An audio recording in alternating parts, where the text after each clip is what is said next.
Hello guys, this is your friend. We are back with a new fanfic. Which is what if Sharingan Naruto comes back from his trip after 3 years and build harem with Temari part 1. And if you enjoy this fanfic, then please press the like button and subscribe to my channel for more fanfic like this. And now let's start a new fanfic. The sun shined down on the village hidden in the leaves. Sakura was walking along, chatting with Konohamaru. Temari was at the barbecue restaurant with Choji and Shikamaru. Shino was tending to his bugs.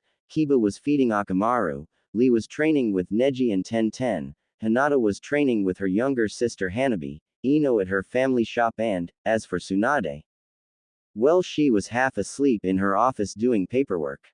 Kind of. Meanwhile, Naruto was headed back towards the village. It had been a long 3 years, and he was more than ready to come back. As he walked through the gates to enter the village, a voice very familiar to Naruto rang out. "State your name and business," Kotetsu demanded, sounding rather drowsy. At that moment, Naruto pulled his hood down and looked at the man. "You mean you don't recognize me?" "I'm hurt," Naruto said, playfully pouting. Is that who I think?" "Naruto. Finally. I knew you'd recognize me at some point. I need to go see Tsunade," Naruto said as he walked up the path towards the Hokage's mansion.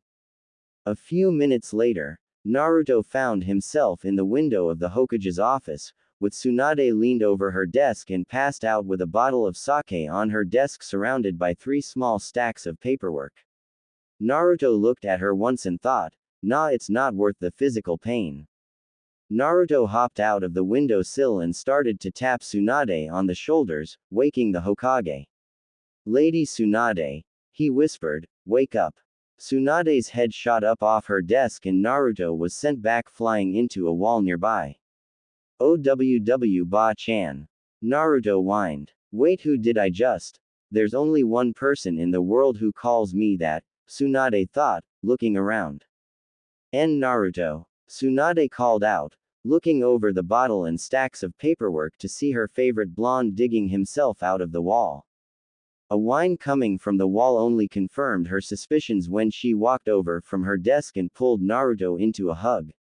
"Naruto, where have you been? We haven't heard from you or Jiraiya in a while," Tsunade said. "Oh, I've been around. I've finished my training," Naruto replied. "However, as much as I'd hate to dampen the mood, and I'm excited about being back home, there are some things that need to be discussed sooner rather than later." Tsunade's eyes softened as she had a feeling there was going to be some bad news. She returned to her chair after letting Naruto stand in front of the desk. "Well, there are a few things, some aren't good. So I'm gonna be straight about it." There was a pause that seemed to hang in his throat. Naruto's eyes began to water and a tear rolled down his face. "Master Jiraiya is dead," Naruto choked out. Tsunade looked at him closer to see if he was lying. The tears streaming down his face only confirmed her earlier suspicions. Jiraiya was dead. Tsunade hung her head. Tears started to form before she ran over and pulled Naruto into a strong, but loving embrace. A few minutes later, the room had quieted down a little, tears were wiped, and they were back where they started. Naruto had calmed down enough to continue. Naruto couldn't bring himself to say the next thing, so Tsunade gave him some paper and a pen. After a few scribbles on the paper, Naruto handed it back. The paper read, "Sasuke is dead too." Tsunade's mouth dropped wide open when she read what the blonde had written. "He killed Jiraiya, and I lost it. 9 tails." Tsunade shook her head. Naruto proceeded to grab the large scroll in the corner of the room and unsealed it. What appeared next was the bodies of Jiraiya and Sasuke. Jiraiya was noticeable, but Sasuke, there was little left of him. His head and some of his torso was present, but nothing was left of his lower body. Naruto stared at Sasuke's remains before he sealed them back up in the scroll. He had failed. His promise to Sakura, it was no more. Naruto managed to get out. "Sakura is going to hate me now. I promised to bring him back. This wasn't how I'd imagine it. Hell, the village is going to have a field day when they find out." Don't worry, I'll hold them back if things go sideways. Is there anything else I need to know, before I summon your friends? Naruto nods, wiping the tears still on his cheeks. After I regained control from the fox, he was calling my name. His last words were, "Take my Sharingan. Take down Tachi." Tsunade gave him a serious look as if to question the legitimacy of his words. Naruto closed his eyes and ran chakra to them instead of revealing his blue eyes. They spun red with 3 black tomo in each. Tsunade blinked many times before nearly fainting. Before you try to pass out here, there is one last thing. I've talked to the Kyuubi, and he said with my new eyes he may need to adjust. Nothing bad though, he seems to think that he will be able to mutate the Sharingan into something better. The furball won't tell me what it is though, he says it's a surprise. He rambled on as his Sharingan spun back into the bright blue orbs from before. Tsunade couldn't control her shock now. Her head hit the desk just as Shizune walked in. Lady Tsunade and Naruto, how did you? Naruto pointed out the window. Ah, was all she could get out before Naruto continued. Shizune, I need you to go and summon my classmates, and Kakashi. Don't tell them anything yet, just that the Hokage requests their presence immediately, Naruto said, putting away the scroll. Shizune runs out of the room and sends some Anbu to summon the class to Tsunade's office. A few minutes later, the door opens and Shizune opens the door. In stepped Shikamaru, Choji, Ino, Tenten, Neji, Hinata, Lee, Kiba, Akamaru, Kakashi, Temari, and Sakura. Naruto's back was turned to the door, and when he heard the door shut he decided to slowly turn himself around. As he faced the group, Lee shouted something about youth. Sakura smiled and welcomed him home. Ino, Hinata and Tenten stood still with mini nosebleeds almost fawning over him as he had grown from the little boy they once knew. Neji gave a smile and a nod. Kakashi gave his signature one-eyed smile. Shikamaru nodded, and Choji continued to munch on his usual bag of chips with a smile. Kiba waved and Akamaru barked. Finally, after things had settled down, Naruto finally spoke up. Tsunade managed to pick her head up off of the desk as he started to speak. Guys, it's good to see you all, but I have a bit of news. Some of it is bad though, so bear with me here.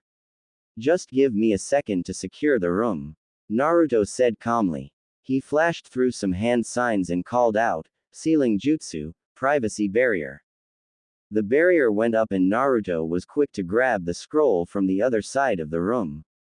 What I am about to tell you doesn't leave this room or get told to anyone who is not a shinobi of the leaf. And now the explanations began about some of the new jutsu he had learned. However, at the end of the explanation Sakura pointed towards the scroll. Naruto knew this time would come. He looked at the ground for a moment before he started the hardest part of this meeting. First thing you all should know, is that I am a human sacrifice, a Jinchuriki. The lie that you were fed at the academy was that the 4th Hokage killed the 9-tailed fox. That's not the case, he sealed the fox into a newborn baby. One that he was close to. I was that baby. All of those glares some of the civvies sent me, the mobs that always chased me down when I was younger, it was because I contained the fox. Most people were unable to tell the difference between the kunai and the scroll that holds it, if you will. Naruto looks around at his friends' faces to get their reactions. Everyone was disappointed and muttered to themselves about, "Stupid civilians." The reason I have chosen to tell you this is because I believe that as my friends, you deserve to have some level of transparency, and that it is kind of critical to the next point I'm going to get to. Naruto motioned for his classmates to back up before laying the scroll on the ground, unrolling it and releasing the seal on the scroll to reveal the 2 corpses once again. Everyone's eyes widened. Akamaru sniffed at the corpses and gave a little whine, and Sakura dropped to the floor, crying and holding what was left of Sasuke's body close to her chest. Ino fought to hold back the tears welling in her eyes. Naruto. What happened? You promised to bring him back. Sakura cried out. Listen everyone, Naruto said while he started to tear up once again. 'Cause I don't think I'll be able to say it again. I'm gonna keep it short. A year and a half ago, me and Jiraiya were on our way back from the hidden sand, visiting Gaara. Temari, you remember that, right? The sandy blonde-haired girl nodded, when Sasuke came out of nowhere. He stabbed Jiraiya and killed him. When I saw Jiraiya fall, I lost control of my emotions for obvious reasons and the fox took over. Sasuke stood no chance, Naruto said, wiping the tears from his eyes. Sakura, I'm sorry, there was nothing that I could do. I had no control. Sakura ran out of the room, furious tears streaming down her face. Everyone else got the hint that it was probably time to go, and released the seal. Ino was the only one left besides Naruto and Tsunade. Ino walked over to Naruto, who had his head down and crying, and pulled him into a warm embrace. She understood what Naruto was going through. No words could be said to tell him that things would get better. Naruto, I'm sorry about everything. I wish I could have been there to help. No, Ino-chan. It's okay. I'm fine. It's just going to take time. Ino released the embrace, only to grab his hands and look into his eyes. Naruto-kun. It'll be alright. You need to cheer up a bit. Why don't we go get some ramen? I know that usually brightens your day. Naruto nods. She was right, he needed to cheer up. A few minutes of silence and a bowl of ramen later, Ino was the first to speak up. Yano, you didn't explain something. Why did it take so long for you to come back? I know you learned some new jutsu, but for you it should take no more than 2 or 3 weeks to learn the techniques, right? Naruto had to think for a minute before answering. That is true, but if you remember, some of the important lessons were either spent in the hospital or were shafted by insolent instructors in the academy. Naruto explained. Wait, I knew that most of the instructors resented you, that I see. But why would you be in the hospital? Ino asked. Naruto sighed and paid for the ramen before turning to Ino. I'm going to tell you, but we are going to someplace a little more secluded. Naruto said. Ino had a questioned look on her face and was curious as to where they were going. A few minutes later, Ino figured out where they were. On top of the fourth Hokage's head. Naruto, why up here? This has always been my favorite place to go. It's calm, quiet, relaxing, and not many people know this is my spot. Naruto said, now I'm guessing you want to know why I would be in the hospital so much. Ino nods, signaling for Naruto to continue. At that signal, Naruto took off his jacket. The reason I was sent to the hospital is because of the villagers and some of the shinobi. Ino's eyes widened in shock. Why would they send you to the hospital? What did they do to you? Naruto knew it would come to this. He took off his shirt and channeled some chakra through his body. Ino blushed furiously at the sight of Naruto shirtless but quickly snapped out of it when scars upon scars began to show themselves on Naruto's chest, back and arms. Ino couldn't believe what she was seeing. She reached out to touch one of the scars on his chest. Before she made contact, she drew her hand back to her face and started crying. Why would they do this to you, Naruto? What did you do that was so bad to have this done to you? Ino cried. Remember those mobs I mentioned would chase me down when we were younger, from before we were ninja? A few of them were during the day. I got a few bumps and bruises from them. But the worst ones were at night. They chased me down with knives and broken bottles among other things. It was their way of trying to kill the fox, and up until just before the Chunin exams, I knew nothing about the fox. I don't think that they will ever understand. They are too blinded by their own anger and pain. I was born the night of the attack, and had the fox sealed inside of me by the fourth Hokage. Both my parents died that night. And the third Hokage was the one that found me. In the exact same spot from where the fox vanished. Some of the villagers heard some shinobi whispering amongst themselves and started making assumptions. Then rumors spread. Almost everyone wanted me dead, so they hunted me. I was stabbed, scraped, beaten, and raped. The last time the villagers had a hunt was the year before I graduated from the academy. And they knew once that year started, they couldn't touch me. So they all came at me at sunset. Burned down my house. All I could do was run. But it did me no good. I always got backed into an alley and I was stabbed more times than I could count. One even slashed at my throat. If an Anbu hadn't come along then, well, I wouldn't be here, Naruto says, showing his cut mark, then continues. And all I know about my parents is that I have my mother's last name. They refuse to tell me who my father is yet. Though I'm sure I'll find out soon. Naruto finished. Ino pulled him into a long, teary hug. She finally understood. She finally understood why Naruto was the way he was back then. He never knew his parents, or had any other family to take care of him. The villagers hated him along with a select few shinobi, and shop owners. That is the long version of why I was gone so long, but in basics, I was taught a lot of things that my parents never got to teach me, like how to cook, and deal with household chores and discipline and whatnot. The sun started to set, leaving an orangish-purple sky over top of the village. Ino still had her arms wrapped around Naruto in a light, comforting embrace as the sun went down.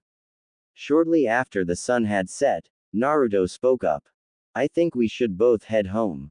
I don't want your parents to kill either of us on my first night back. Naruto said with a chuckle. Ino smiled and nodded. Are you going to walk me home or should I take you back? Ino asked. Naruto responded not a second later. I don't think it would be very nice of me if I had you walk home by yourself, so I'm walking you back. Silence filled the air as they walked towards the Yamanaka residence. No words were spoken until they reached the gates outside Ino's home. Ino was going to go through the gates of her home when Naruto put his hand on her shoulder. Ino, before you go, I just wanted to thank you for understanding me, and for just being there so I could vent. Nonetheless, I still had a good time. Naruto said. Ino turns around and wraps him in a hug. Trying not to cry. You don't need to thank me. Honestly, it should be the other way around. Ino said. Naruto, I don't think I could ever make up for how I've acted towards you up until now. For whatever it's worth, I'm sorry for everything. Ino said. You opened my eyes and helped me understand.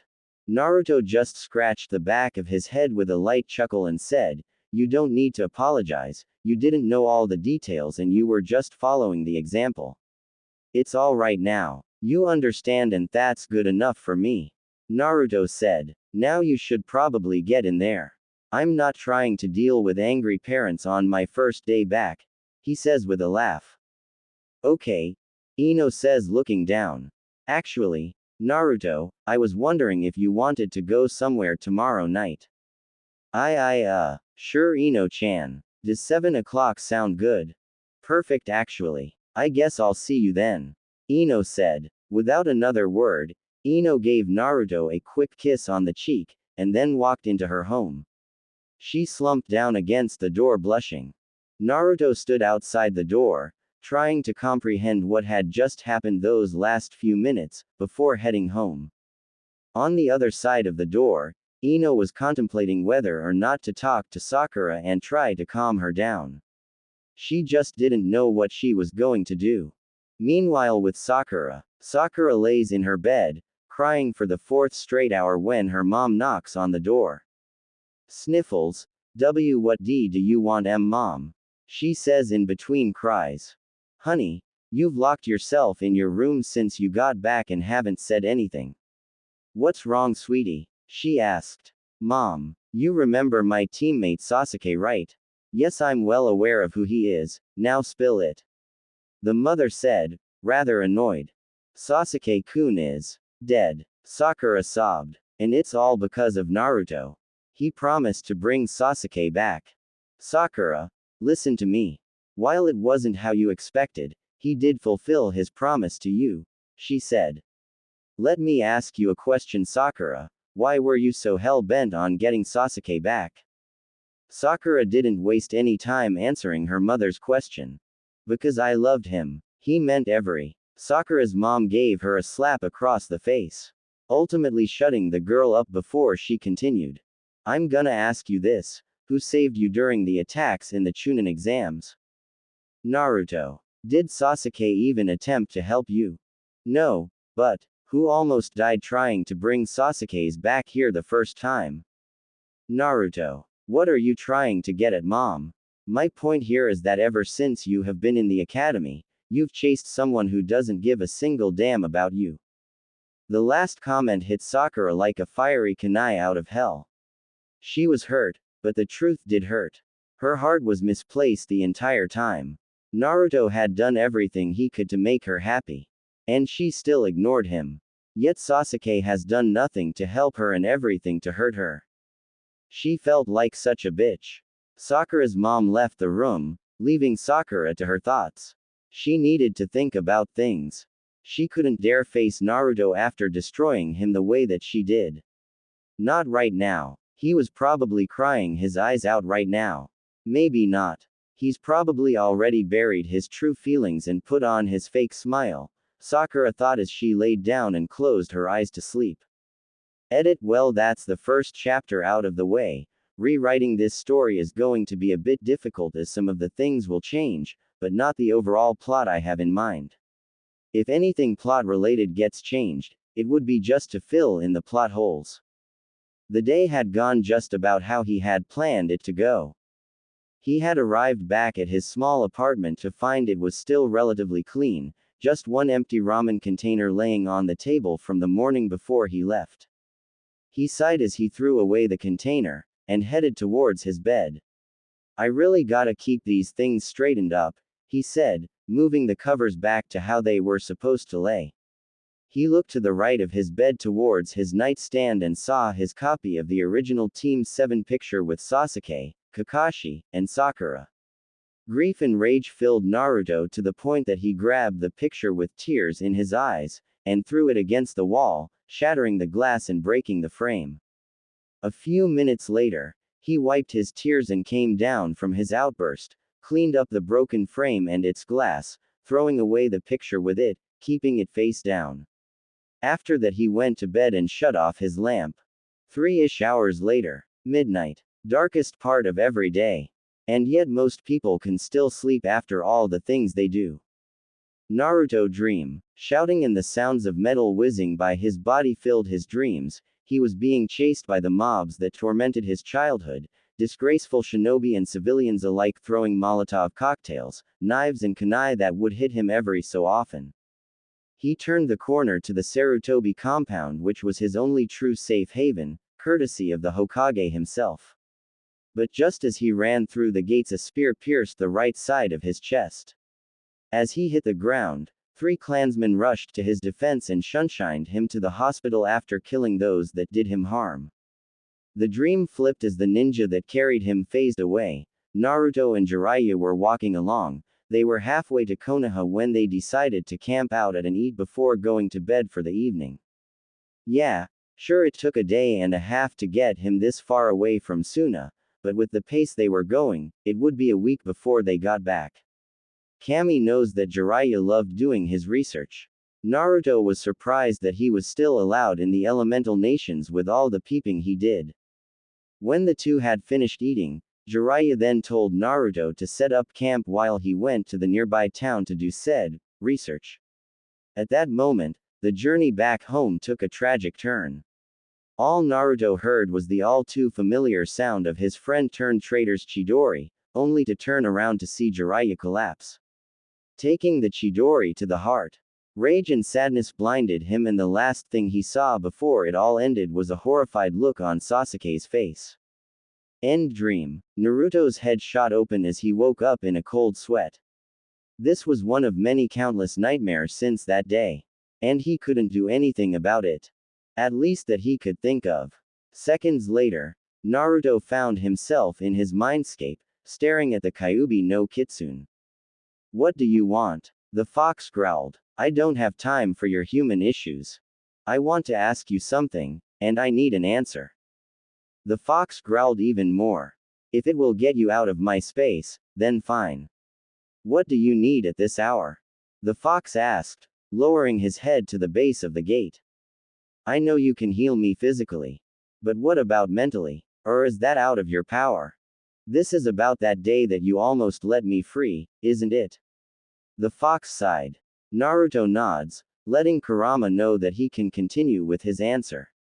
If he even really had one.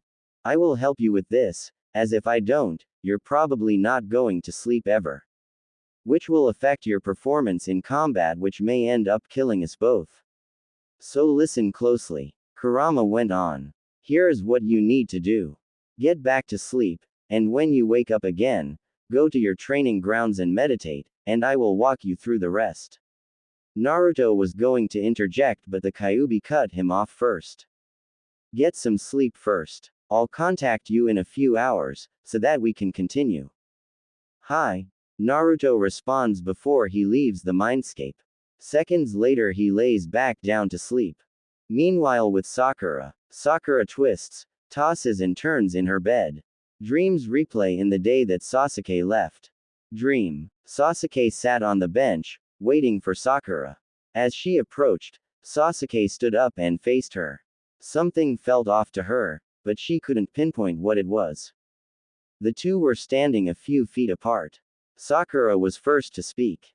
Sasuke-kun, why did you call me here? I'm leaving. This village is helping me get nowhere. I'm no closer to killing my brother than I was when I graduated from the academy. He almost killed me a few weeks ago. I'm not strong enough to catch up him. Only Orochimaru can help me get stronger now. Sasuke, I'm sorry, I'm not staying here. Don't bother trying to come after me. He said as delivered a blow to Sakura's neck, knocking her unconscious. He did however have the respect and decency to put Sakura on the bench he was sitting on before he disappeared for the very last time. End dream. Sakura's eyes shot open as he dream had finished. It may not have been a nightmare, but I still hate that dream. The Pinkett thought to herself. She laid back down, and let sleep capture herself. A few hours later at the training grounds with Naruto. Naruto had gotten up after getting some more sleep, gotten ready for the day and headed to the training grounds where he was sitting in the lotus position for meditation. In the mindscape with the Kyuubi. Kurama, I'm here, just like you instructed. Good. Now, I need you to continue meditating. When you see the visions of that day, I will instruct you on what to do next. The fox said.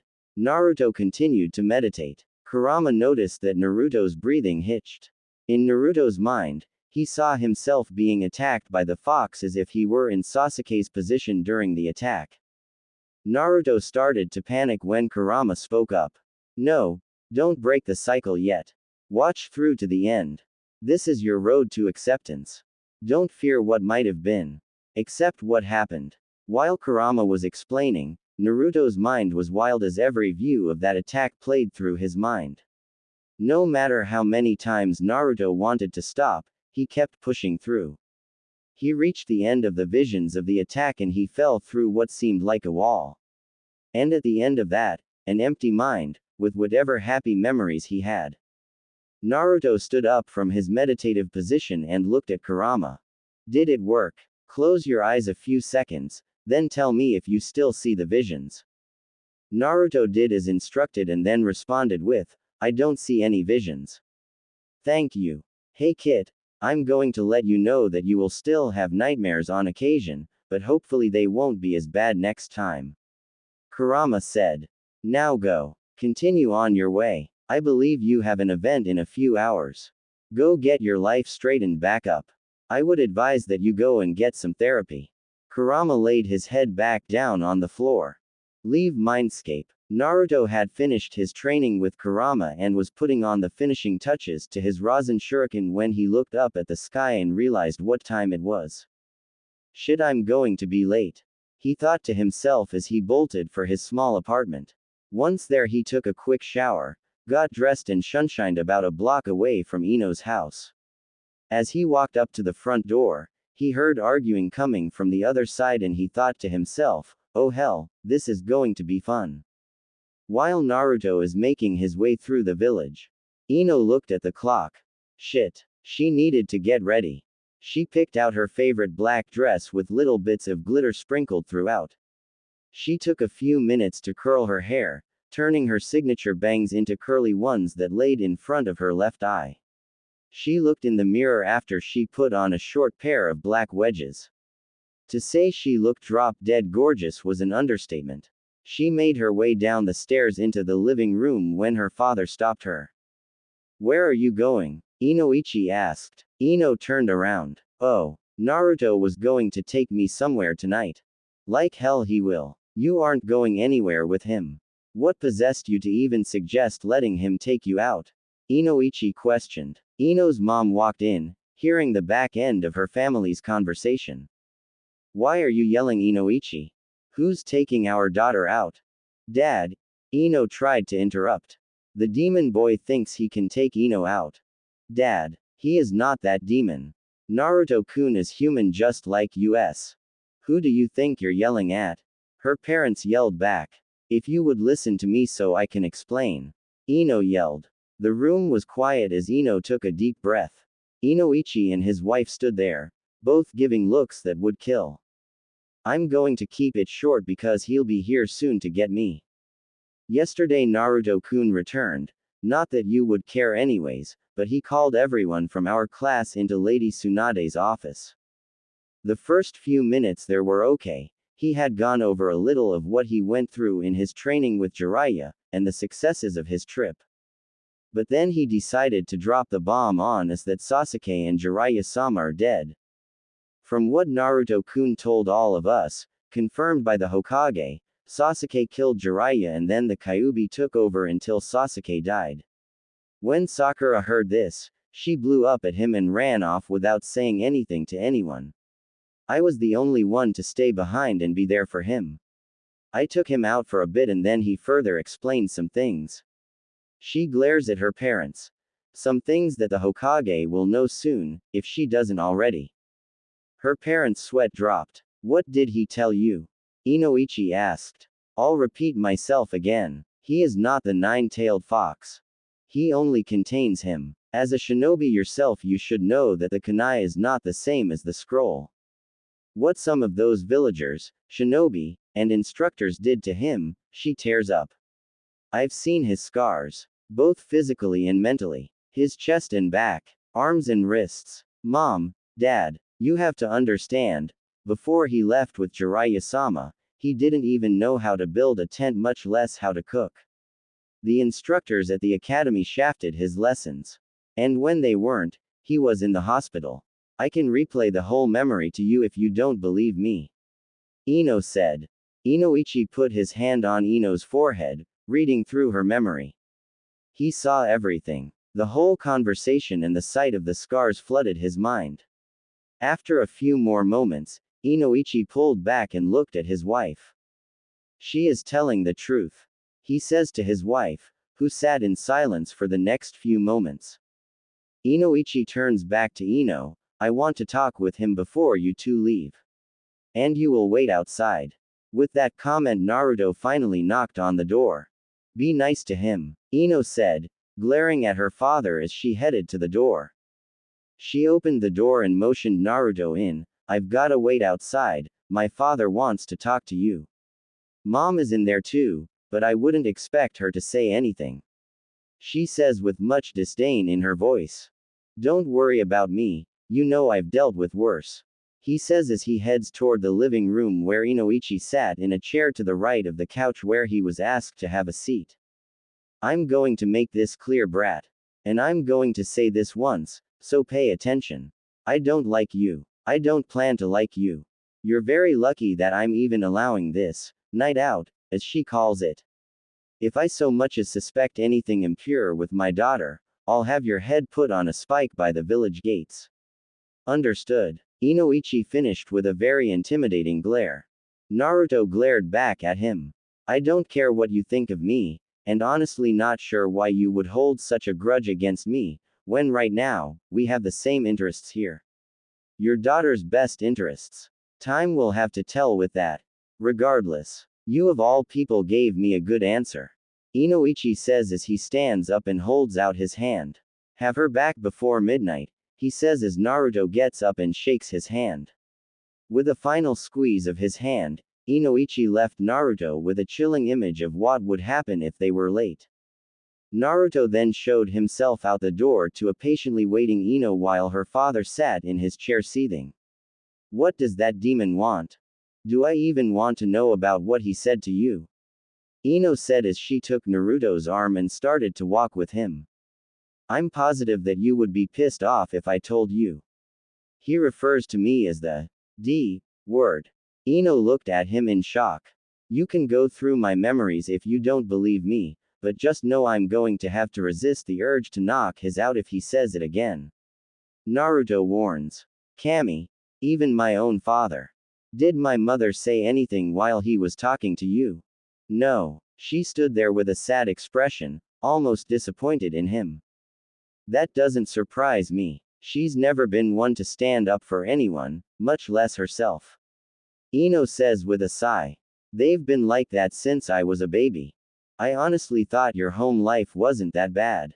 Honestly, I thought it was miles better since you had parents. Is it wrong that now I have the idea that having no parents is better than having ones like yours? Even as ninjas, don't see the difference between kunai and its ceiling scroll. It gets pretty intense every once in a while, usually when mom just wants her space and tells dad to go take a mission. She says as Naruto looks on. So where are you taking me, Naruto? This doesn't look like the way to that ramen stand you love so much. Well, there is a new diner. At least new to me, that's just down the road and a few streets over from Ichiraku's. I figured we could go there and try the food there. I heard they had some really good chicken and shrimp Alfredo. Oh, you are talking about Karana's. That place opened up a few weeks ago. They've got some of the best food I've ever had. Ino says happily. Well then I guess I picked a good spot to eat then. To Karana's. Naruto yells while pointing his finger in the air, causing Ino to giggle a little. It was good to finally have the village's original blonde loudmouth back. After a few minutes of walking later, the blondes reached Karana's diner, walked in and sat down. Not more than 5 minutes later, their orders were being taken. Ino ordered a small bowl of shrimp Alfredo, while Naruto decided on a large bowl of chicken Alfredo. I'm impressed. You chose a place that doesn't carry ramen, and you actually choose something that isn't just noodles in broth. Ino smirks. Hey, I know how to eat more than just ramen, I just choose not to because it is cost effective and allows me to save my money for supplies and rent. Naruto said. A few seconds of silence and Naruto spots Hinata and Kiba walking in. Hey Kiba, Hinata, over here, Naruto shouts, motioning for Kiba to come towards their table. Kiba was first to speak after walking over to meet the blondes. Naruto, how've you been? He asked as he walked over with Hinata on his arm. I know it's only been a day or so since you came back, but we didn't really talk. I've been fine actually, I'm just here taking Ino out tonight. Naruto responded.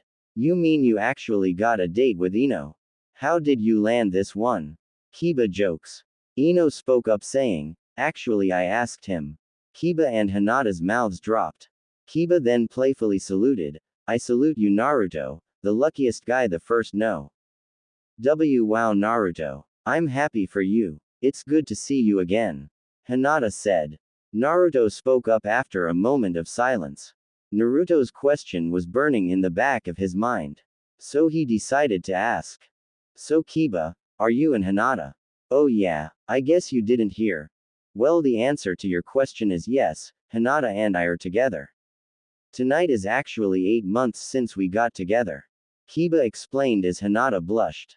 Ah, well, congrats. I'll have to invite you out for a drink or two when we both get some free time. I wish you two the best. Naruto said, while Ino just smiled. A few seconds later the couple split and then Naruto and Ino's food came. Naruto devoured his bowl of Alfredo as Ino finished hers. Naruto left the money to pay the bill and a nice tip for the server. They left the diner and started walking around the shops. Naruto had taken the liberty of getting Ino a stuffed toad. Minutes later they wound up at a small field of wildflowers. Naruto sat down against a tree, while Ino laid across Naruto's lap, looking up at the stars while holding her stuffed toad. Naruto had picked up a purple wildflower and tucked it into her hair. I don't think I've said it yet, but you look beautiful, Ino-chan, Naruto said. Why thank you, Naruto-kun. I don't get to hear that one very often, and even if I do, someone rarely means it, Ino replied while blushing. After a while of looking at the stars and the moon, Naruto and Ino were heading back towards the Yamanaka residence arm in arm. Once they got to her door, Naruto gave Ino a hug and started to turn away. Ino then dropped her toad by the door, grabbed his arm, and pulled him back to face her once again. Naruto was taken by shock when Ino pecked him on the lips. Ino-chan. Did you just?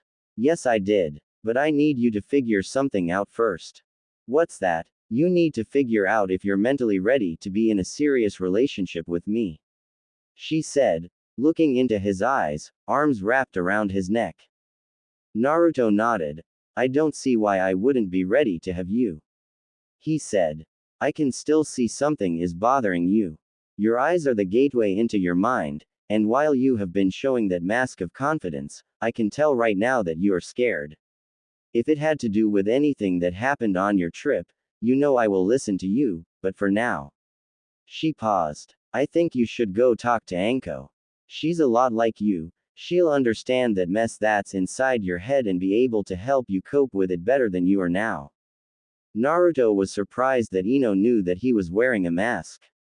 Not many really knew about his mask, and those who did never said anything. I thank you, Ino. I'm glad that you are going to be here for me. It means a lot to me. Naruto hesitated for a moment before giving Ino a kiss on the forehead. Ino blushed at this, and after a few moments Ino picked up her toad and walked inside. Once she was inside, Naruto then started walking home.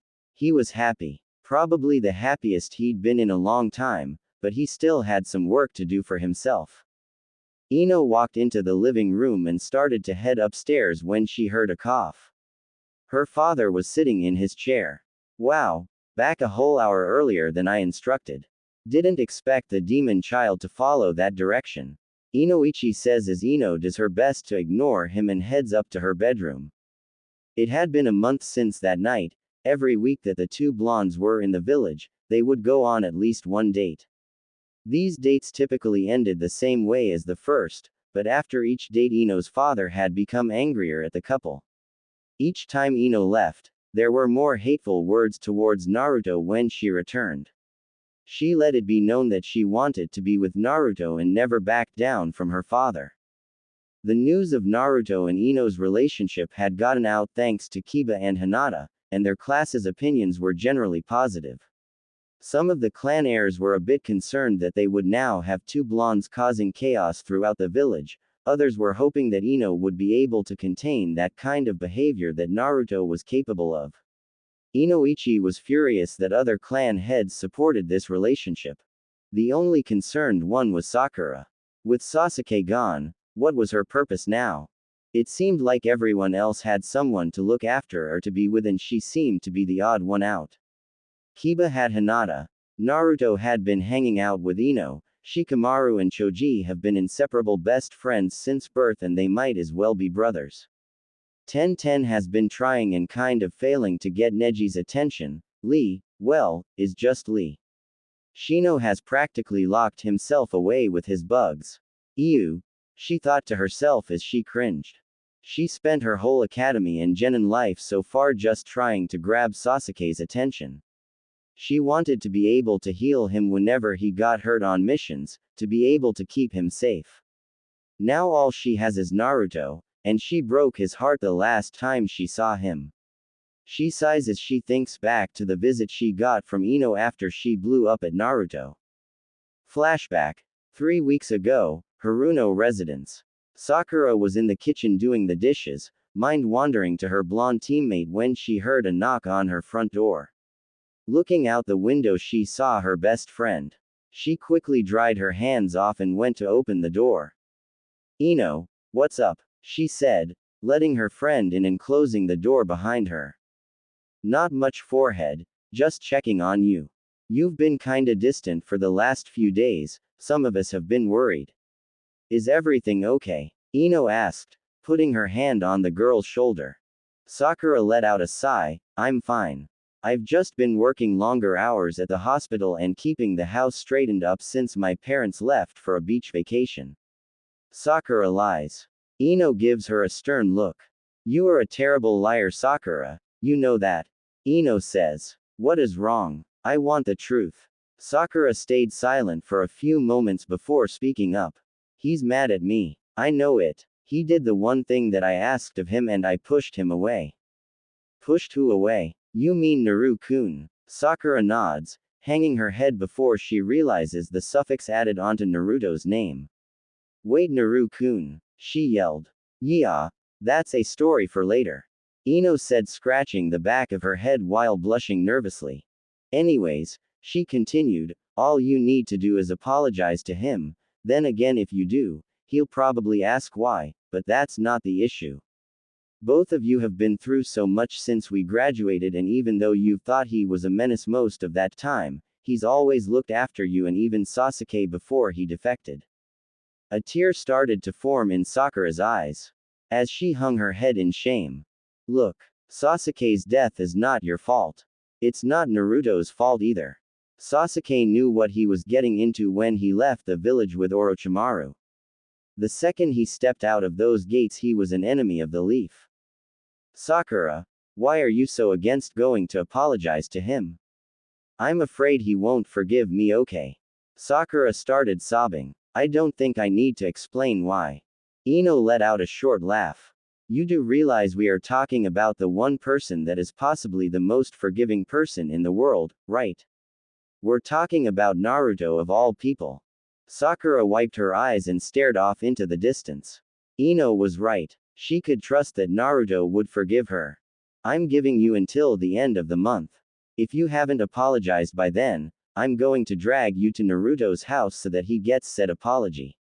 Ino said in a brash tone. Okay, Ino, I will. Thank you. That's why I'm here. Ino says with a smile. So about you and Naruto, Sakura says with a sly smirk. Present day asterisk. 3 weeks. It had been 3 weeks since Ino had talked to her. And it was also almost payday, which meant the end of the month. Ino said that if she was going to say anything, she had to do it soon before he went on his next mission. Which was tomorrow. Sakura had never been much of a procrastinator, but this was different. This was something she didn't know if she could do. I hope he's in a good mood today. Sakura said to herself as she headed out to find him. With Naruto and Ino, the blonde couple was headed to Ichiraku's ramen stand. This was the last day together before they would be separated for an extensive amount of time. A month to be exact. Naruto protested against it, considering that the two blondes were almost inseparable since the night they got together. Well, almost. An Anbu ninja with a jaguar-shaped mask dropped in front of the couple. Naruto Uzumaki, Lady Tsunade needs to see you immediately. Thank you, Jaguar. We'll be there shortly. Ino made to follow her boyfriend, but was stopped. I'm sorry, Miss Yamanaka, the Hokage wants to see him alone. The agent said. Ino sighed. Fine. She turns to Naruto. Come back soon. I'll be at the ramen stand waiting for you. She smiled. I will. See you in a little bit, Naruto says as he kisses her cheek and then jumped away across some rooftops. Ino turned and walked off. She was going to see what details she could get out of the old man and his younger daughter about Naruto. Time skip 15 minutes. Tsunade hears a knock on the door. It's about time he's here, she says to herself. Come in, she orders. You wanted to see me? Naruto asks as he steps through the door. Yes. Get in here and sit down. Tsunade says as she points to the chair in front of her desk. Naruto does as he's told and sits in the chair across from her. What is it, Ba-chan? Stop calling me that. Anyways, the details of your mission are in this scroll. You will be heading towards an island north of the border for a scouting mission. Rumor has it there is a newer clan in the northern land of fire. I want you to investigate it and bring back any intel you can gather. It's going to be an S-ranked mission, so keep quiet about it and only relay this information to your teammates once you've left the village. You are welcome to read the scroll by yourself, but only in your home alone. Got it? Naruto nods. There was something else. Yes, that's one thing I called you here for. The second reason is that you will have a new teammate to replace Sasuke. Naruto groans. Oh god. Wait, let me guess. We're getting a chunin from the class before mine. This better be good. Oh stop. And no one from the previous class is joining your team. I think you'll actually like your new teammate. Your new teammate will be one that you are already quite close to. Ino. What? His jaw dropped. You heard me. Your girlfriend is part of your squad. But what about the Ino Shikacho? How are you going to? Naruto spouted off. I've already dealt with that. Ino's cousin Inami will take her place.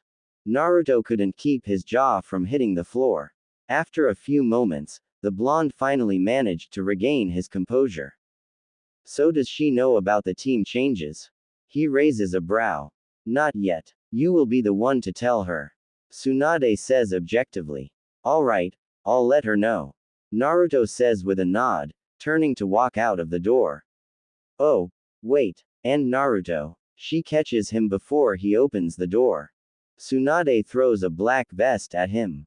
You have been promoted to Chunin rank for your completion of the Sasuke retrieval mission. Tsunade says with a smile. Thank you, Ba-chan. I won't let you down. He smiles down at the jacket. Good, because you're up for another promotion soon.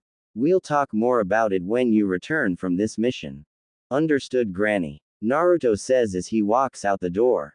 With Ino. Ino had managed to make it back home from the shop and was about to open the door to her house when she heard a voice call out her name. Ino. Ino turns around, trying to figure out who called her name. She looked through the crowd to find Sakura running up to her. Sakura. Hey, what's up? Ino asked, putting her key down. I wanted to see Pant, if you knew where Naruto was. Sakura says, slightly out of breath. So of all the days you could have picked, you picked the last one before I came to drag you to him. Honestly, Sakura, I would have never pegged you as the procrastinator type. Ino mused. Yeah, enough with the smartass remarks. What are we, 7 years old now? Never mind that. Where is he? Sakura groaned. He's in Lady Tsunade's office right now. But he should be done soon. You might be able to meet up with him if you hurry. When Sakura heard this, she wasted no time getting there. She hopped across roofs, and at some point, interrupted Kakashi's reading session while he was sitting outside of a comic store. He just looked at her and shook his head after she tripped over his foot, did a little roll and kept going until she reached the Hokage's tower. She waited by the main door outside for a few minutes, watching other ninja exit the building until finally it opened, revealing Naruto packing away his mission scroll in a seal on his arm, and then zipping on his new vest. Sakura then called out to catch his attention. Naruto. Huh, oh Sakura. Hey, what's up? He says, scratching the back of his head. There was an unsettling silence between the two and Naruto was first to break it. Sakura. Naruto. See, can we talk? Yeah, sure. You're my teammate after all. What is it? I'm sorry. What? Naruto, I said I'm sorry. For what? Naruto, the day you came back. I'm sure you remember it, right? Sakura asked. Naruto thinks back and then nods. I understand why you reacted the way you did. Not gonna tell you that it didn't hurt though. Look, I'm sorry. I'm sorry I acted the way that I did. I'm sorry for everything I've put you through. I'm sorry I didn't come to you sooner. Sakura was tearing up. I shouldn't have snapped on you about Sasuke and I was out of line and. Within seconds Naruto's arms were around her as she cried out. She felt truly terrible for what she made Naruto go through, and he recognized that. I was never mad at you, Sakura. Never. If anything, I was worried that you'd still be mad at me. Ino-chan said otherwise, but I still had my doubts. Looks like I was wrong, Sakura. After a couple more moments, the two friends broke the embrace. Sakura had some questions and she'll be damned if he doesn't answer them. So Naruto, you finally made Chunin. I'm proud of you. I also noticed you dropped the Chan off my name and gave it to Ino. Care to explain how you managed to get a hold of Ino Pig's heart? Sakura says with a shit-eating grin. Naruto swears Sakura is hiding her killer intent behind this. We'll have plenty of time to discuss that on our next mission in the morning. The whole team is going. We leave in the morning, so meet me at the northern gate. I'll explain everything then, Naruto says as he makes a hand sign and puffs away. Sakura sighs. Her job was finished. She did what she didn't have to. But she felt it was needed if she was going to get out of her funk that she was in. Mission accomplished, I guess, Sakura says to herself as she heads home to prepare for her mission. Naruto was on his way back to Ino. The new Team 7 had a mission. And Ino had to get ready quickly. Naruto was jumping across roofs, careful to avoid Sakura's. Their roof always collapsed. He was a few feet from the shop before he called out to Ino as she was leaving. Ino-chan. Ino turns her gaze to the incoming figure. Oh Naru-kun. What are you doing here? Ino asked. Team 7 has a mission that starts tomorrow morning. Naruto huffed out as he tried to catch his breath. Okay, but what does that have to do with me? Other than saying goodbye to me for a while. Ino questions. Oh yeah, Tsunade Ba-chan told me that you've been reassigned to Team 7. Isn't that great? Ino's face lit up with joy but was then crushed. But what about Team 10? What about Ino Shikacho? Don't worry, princess, she is having your cousin replace you. Inami, I think it was. Naruto said. This statement made Ino fall on the ground laughing. Oh Kami. Haha, that's a good one, Naruto. But seriously, Ino looked up to see how serious Naruto's face looked. Oh, you weren't joking. But why am I being reassigned? Ino asked. We are down by one squad member. And Grandma Tsunade chose you. Naruto explains. Oh, well, all I can say is that Shika and Choji are going to have a tough time with her. Ino joked. Why is that? She's a more violent version of me. Almost practically my twin. The only difference is really our levels of violence and our hair color. But that doesn't matter. Ino trailed off. After a few moments of silence, Naruto spoke up. We leave tomorrow morning. Get some rest and pack as much as you can. We might be gone a while. I'll tell you the details of our mission on our way there. Naruto said as he planted a kiss on his girlfriend's cheek. Just as Naruto was about to bolt away, Ino called out to him. Congrats on making Chunin, Naru-kun. Thanks, dear, he shouts as he's bolting back to his apartment. 3 hours later, in Naruto's mindscape, transformation complete. The fox growled. What? Naruto asked, clearly confused. Your eyes, human. I have completed their transformation. Kurama said. Now leave me. I want to rest. Naruto's head shot up off his pillow, his eyes were burning. He rushed to his sink and started to wash them out, relieving the pain. After a few moments, Naruto rubbed his eyes and looked up into the mirror.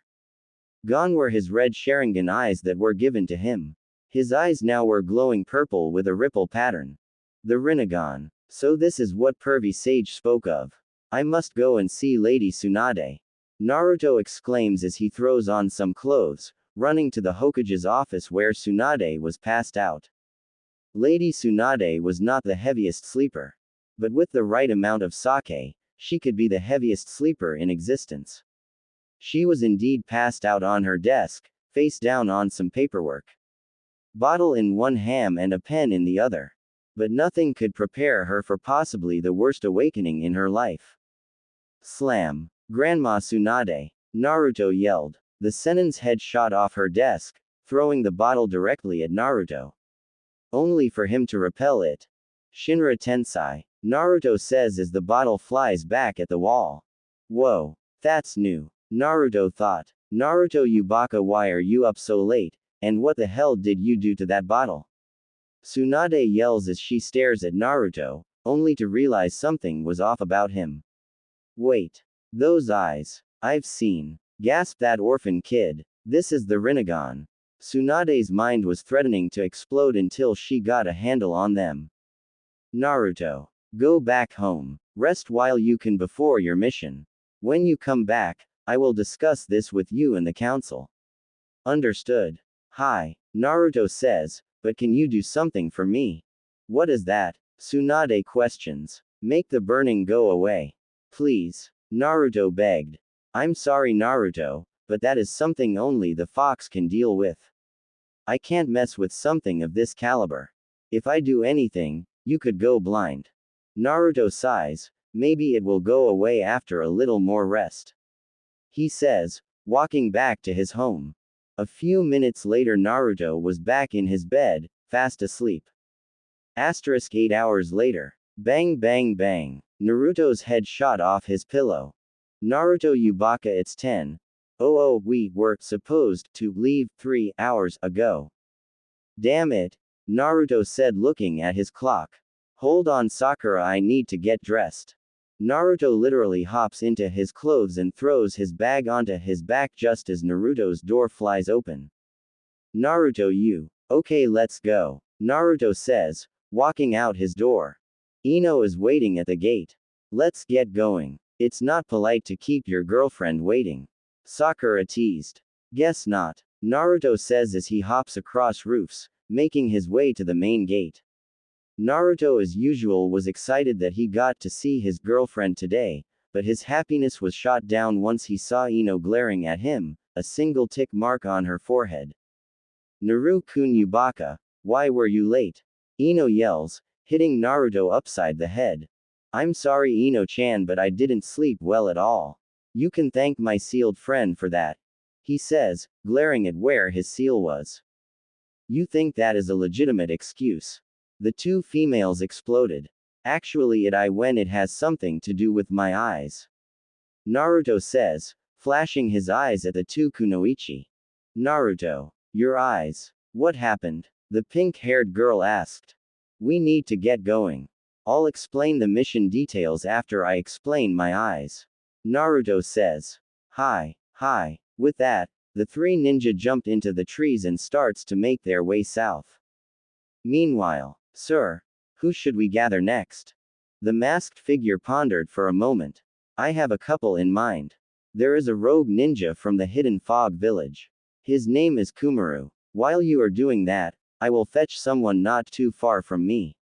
Itachi Uchiha, the figure says, giving a look that screams killer intent. Hi, sir. Will be done. The woman turns to leave only to be stopped. He will not be an easy one to capture. Nor convince. Be very cautious and take Sasori and Kisame with you. HN. The woman walks out, leaving the masked man to his thoughts. Project Tasuki no Mi will begin shortly. Then, this world will end in flames. Back with Squad 7 *. The trio had decided to make camp not too far from their objective. After a few minutes of eating in silence, Sakura decided to speak up. So are you going to tell us about your eyes? Sigh. I guess there's no better time than now. Alright, I'll tell you. Naruto says. Okay, so the whole thing with my eyes is a not so complicated mess. You know how I got the Sharingan from him? Naruto says, putting more emphasis on him. Yes, but what does that? Ino was cut off. I was just getting to that. Well, there are ways of achieving the eyes that I have. 1. You have Senju chakra, like me, and have some Uchiha in you, or 2. You have them implanted. That's what the pervy sage told me anyways. Not sure I got that right, but I'm rolling with it. So does this change anything? About how you fight or anything? Sakura asked. From what I understand, it should, but it will have to be tested once this mission is over. I've already used one weird jutsu since I've had these eyes, but I'm not exactly sure how I did it. All I know is that when Grandma Tsunade threw her sake at me, it went flying away. Whoa, this should be an interesting conversation with Lady Tsunade. Sakura thought. So you never really explained the mission to us, Naruto-kun. Ino reminded. Naruto nods. Well, to keep things simple, there is apparently a new clan in the Land of Fire, and we've been sent to investigate. Quote. Do we know anything about them? Sakura questions. No, which is why we were sent to investigate. Naruto explains. We should probably get to sleep. Naruto says. Sakura, you take the first watch. Then me, then Ino. However, just in case. Sealing jutsu, privacy barrier. Naruto says, running through hand seals. The seal barrier went up and the trio prepared for the night. Sakura stayed in her ninja outfit because she had first watch. The two blondes in the group curled up to each other and fell asleep after a few kisses here and there. Sakura, giving a slightly jealous look. As the two blondes slept. A few hours later, Naruto was woken by Sakura. He gave her a nod and then sat himself up against a tree with Ino's head in his lap. She looks so peaceful. Naruto thinks. You two are cute, ya know. Sakura says. Yeah, I guess we are. Hee hee. Just try not to get too touchy. You know how she is. Sakura warns. Oh, I know. Trust and believe. Now get some sleep. I'm not sure if we'll have to fight or not. Naruto says. Sakura can only nod before she passes out. Meanwhile, Naruto decides he's going to have a talk with Kurama to entertain himself. Mindscape. Yo Kurama. No response. Kurama. Calm down, human. I want to ask you something. Kurama growls. What do you want now? Why did you give me the Rinnegan? Wouldn't I have been fine with the Sharingan? I'm afraid it's far more complicated than that. A figure said, floating a few feet from the two. Who's there? Naruto calls out. Don't worry, I bring you no harm. Though you should respect elders, I must say. Who are you? I am the Rikadu Sennin. Or as your history books say, the Sage of Six Paths. Naruto's jaw dropped. The Sage of Six Paths was standing right in front of him. Father. No. Impossible. I saw you die, the fox said, clearly not believing the man in front of him was his father. You are correct, my son. I am dead, but right now I am merely just chakra. So why did you come to me? I mean, what are you here? Naruto asks. I come with a warning. A warning? What do you mean? There is a dark force coming. One that will cause chaos in this world. I cannot say much about it though. The main reason I am here is because of your Rinnegan. The reason you have it is not because of my son here, it is because of me. I used what chakra I had left in order to give you this power to defend yourself. Well, thanks, Mr. Sage. I want to ask you a question. Is that okay? The sage nods. Well, I want to know why things sometimes fly away from me when they are about to hit me. I'm not really sure how to explain it. Naruto says. Ah yes. That would be your diva path. The path that can manipulate gravitational forces. It gives you the power to repel or attract enemies. Though this is only one of 6. He explains. So you mean that there are more abilities? Hi. Another one of these abilities is part of the animal path, which allows you to summon a wide variety of animals. That makes sense, I guess. But what about my summoning contract with the toads? Naruto queries. Well, in all honesty, I'm not sure. Summoning contracts weren't very popular for those with the Rinnegan. I see. So you said there are 6 different powers, right? So what are the other 4? The other 4 paths are the Asura path, which allows you to summon mechanized armor and weapons. The human path will grant you the power to read one's mind by placing your hand on said person, and yanking their soul from them. This will kill the person, but it will provide you with intelligence that said being had. The next path is, well, more defensive in nature. The next path is the Preta path. This allows you to absorb chakra in any form. Essentially, you will be able to absorb any ninjutsu that is thrown at you. You can also absorb the chakra of a person just by touching them as well. Naruto was very joyful. Wait, so you mean that I can take someone out just by touching them? Cool. Pipe down, boy. Let me finish. The last path is the Naraka path. This has 2 abilities. Like the human path, the Naraka path is useful for gaining information. The first ability of the Naraka is to be able to restore using the King of Hell. Basically, it's a giant head that you can walk into and it will heal you.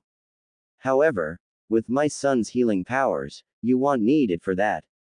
Now the second ability is interrogation. Basically, all you need to do is subdue the person, and ask questions while the king is present, and after answers are given, the statue will pass judgment. If they speak the truth they will live, yet be very exhausted.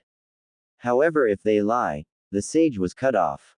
They will die. Precisely. Now I haven't got much time left, the sage says. The glowing means that it'll be gone. So let's answer any last questions before I go, the sage says. Hi, I only have one question. You said dark forces. Can you elaborate on that? Unfortunately, I cannot. While I am the Rikadu Sennin, I am still not able to tell what the future holds specifically. The sage says as the glowing gets brighter. Looks like it's time to go. Until we meet again, Naruto. The sage was gone. Naruto wasn't sure what he was supposed to say. He will have to bring this up during the council meeting. Not long after he left his mindscape, he woke Ino for her watch. Ino-chan, wake up. It's your watch. Grr. But Naru-kun, she whispers in a whining tone. She stopped complaining after Naruto had kissed her, which she gladly accepted. Minutes later, Ino was sat up while Naruto was asleep with his head in her lap while Ino ran her fingers through his hair. The next morning had come. Naruto was asleep next to Ino while she had talked with Sakura. Lady Tsunade didn't give them any time constraints, so the two had decided to leave him be for now. So what is he like? Sakura asks. What do you mean? Ino says, slightly confused. Sakura sighs. Okay, let's start with this. Does he treat you right? Of course he does. He actually spoils me. Probably the best boyfriend I've ever had. I see, Sakura says. Does he act the slightest bit different? Ya know, maybe a little less annoying than normal. Actually he does, but that doesn't stop him from being loud all the time. That's kinda what I meant. Sakura sweat drops. Meanwhile in the hidden leaf. Why have you summoned us, Hokage-sama? Shikaku asks. Pipe down. Now, I have summoned the council here today, because I have rather interesting news. Well, what is it? One of the elders asked. A couple of nights ago, Naruto busted into my office. Now what I am going to say is not to leave this room. Am I clear? Tsunade questions. Crystal. Choza says while others nod. Very well. When Naruto busted into my office, my defensive instincts took over and I threw something at him. Before I could recognize who it was, the object was repelled by a weird jutsu. Just get to your point, Princess Tsunade. Danzo calls out. Tsunade glares at him, sending a massive wave of killer intent. The village has gained a new powerful set of eyes that will surpass even the Uchiha clan's Sharingan. And Naruto has it. What are you talking about, milady? Asked one of the civilians. Anyone here ever hear about the legendary Rinnegan? Whispers were heard around the room. I can tell you for sure that I've seen them. Twice, now after seeing Naruto. When was the first time? Inoichi asked. During one of the Great Wars, Jiraiya, Orochimaru and I ran into 3 orphans. Their names were Konan, Yahiko, and Nagato. Nagato had the Rinnegan. Jiraiya had told me and Orochimaru to go on ahead, while he stayed behind with them and trained them to be able to defend themselves. Since then, we haven't heard from or about any of them. Everyone in the room nodded in understanding. For a few moments, the room was filled with silence. So where is the Uzumaki boy at now? Choza asks. Right now he is headed to the southern part of the Land of Fire on an S-class mission. Tsunade replies. However, she continued, there's one other reason I have called you here. As you know, Naruto returned to the village about 1 month ago. However, there was some news that was quite shocking. One of the civilian council members spoke up. Just get on with it. Tsunade sent a wave of killer intent, shutting the man up. Whether it be a good thing or not. Jiraiya, the Toad Sage and Uchiha Sasuke, are dead. Everyone except Inoichi, Ms. Haruno, and Tsunade were shocked. Various words were spoken. What do you mean Lord Uchiha is dead? He couldn't have been taken down. No one is strong enough to take down Lord Uchiha, exclaimed Damara of the Civilian Council. That Uchiha was nothing short of a traitor. Shikaku says, cutting the man off. What about Lord Jiraiya? The Haruno asked. He died as a result of Sasuke Uchiha's attack. A Chidori to the heart to be specific. The Hokage replied. And Sasuke? Tsunade knew that her answer would set the Civilian Council members off. So she was as blunt as possible. After seeing Jiraiya fall, Naruto temporarily lost control over the Nine Tails. There was barely anything left of him. Just as she predicted, the Civilian Council had an uproar. No. This is unacceptable. I want that demon executed.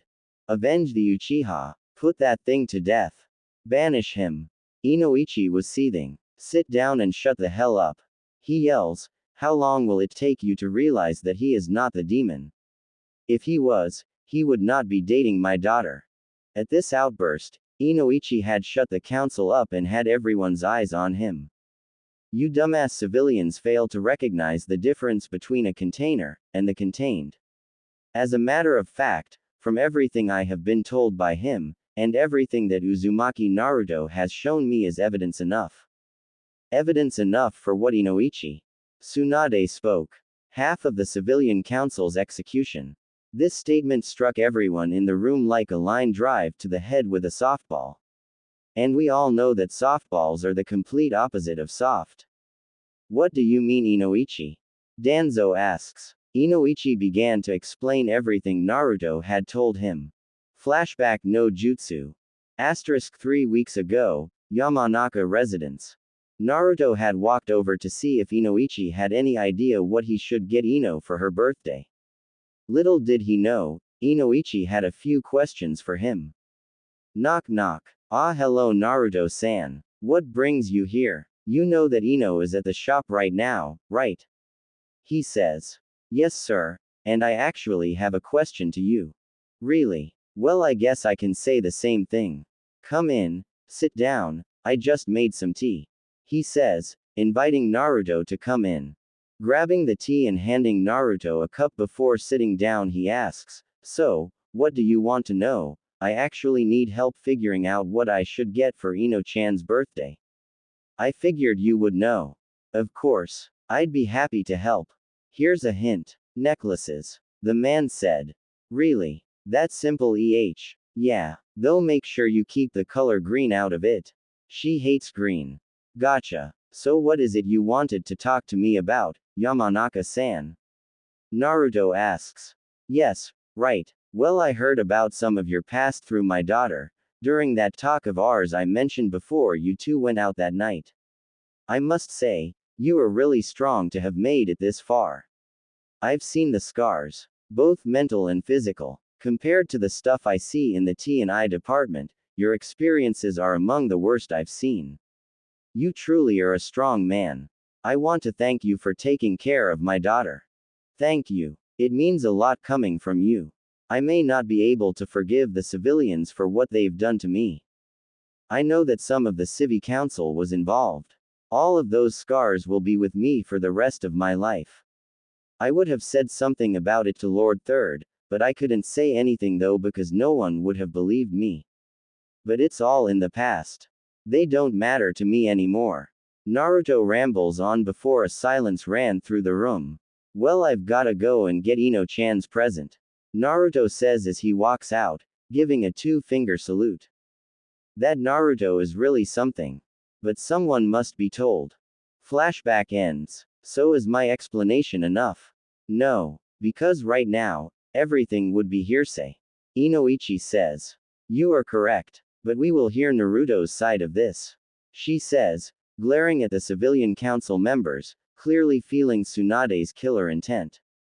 Even then, is the proof enough? Danzo asks. You'll believe when you see. In Omegakure. Conan. Have you brought him?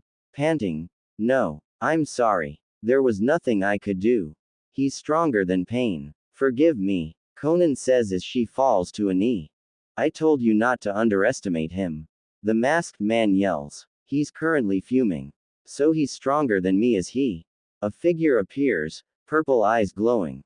Perhaps I shall go and see what this man is capable of. What do you think, Lord Uchiha? No, I will handle this myself. Are you sure that he's worth the trouble? I mean, come on. We just sent Conan out there and she's barely alive. The Uchiha didn't answer. He just gave a HN and left the room. Lord Uchiha, you are about as stupid as that Jinchuriki you chase, thought Nagato. He's going to get himself killed. He failed to capture the One-Tails, and thinks he can do things on his own. If he goes for his main target, he has no chance. Deidara says. Back with the Naru Inosuke squad. The next morning came and the trio had packed up their camp, taken down their privacy barrier, and continued on their hunt for the next 5 minutes before Naruto had sensed a chakra signature up ahead. Stop. Now. Naruto orders. Why? What? Did you sense something? Ino asked. Shish. Naruto had indeed sensed something with his Rinnegan. It was a female kunoichi with incredible chakra reserves. Whoa. What? What is it? Sakura asks impatiently. Kunoichi. 12 o'clock, half a mile out. Incredible amount of chakra. It seems like she doesn't know we are here. Let's get as close as we can without being discovered. Naruto says. Hi, let's go. Within a few moments, they were standing a dozen yards away from the female, keeping their chakra masked as best as they could. However, this didn't seem to go unnoticed. What the hell are they doing? The kunoichi asks herself. Oh well, time to find out, she tells herself, throwing a kunai into the bushes where Naruto was hiding. You can stop trying to hide. Honestly, I've seen better hiding from academy students than you. All three of you come out now. She says. No response. Not doing it willingly. Sigh. Oh well. Universal pull. The trio found themselves being dragged into the clearing in front of the kunoichi. All three of them having looks of Naruto figured out what this jutsu was connected to. How did you sense us? Ino asks, looking up, clearly shocked. Please, I sensed you from 1 mile away. Honestly. Are all you hidden leaf shinobi that stupid? She asks them. Who are you? Naruto asks the woman. I should be asking you the same. And why are you on the Rinne clan's territory? Rinne clan. Naruto questions the kunoichi. This was the first full view of the woman he had gotten. She was clad in a black and purple outfit, much like Sakura's. She wore a headband with a symbol resembling the Rinnegan on it. Her hair was mid-back length and dark blue.